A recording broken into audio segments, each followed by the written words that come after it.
ತರುವಿನ ನೆರಳು ಕೊಡುವಂತ ಸುಖವು ಕೊಡುವನು ಕೃಪೆಯ ದಿನವು. ಸ್ಥಿರ ಇರುವ ಮನ ಎನಗಿರಲಿ ಶರಣಾಗತಿ ಎಂದು ಬರಲಿ. ಭಗವಂತನ ಪ್ರಿಯ ಮಗನಿವನ ಸಾರಿ ಬದುಕು ಇರಲಿ.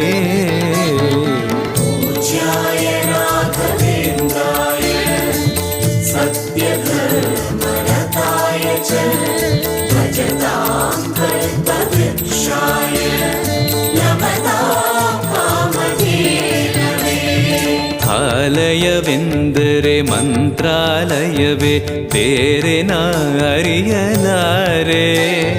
ರಾಜನು ಎಂದರೆ ಶ್ರೀ ಗುರುರಾಜನೇ ಮತ್ತು ನಾ ತಿಳಿಯಲಾರೆ.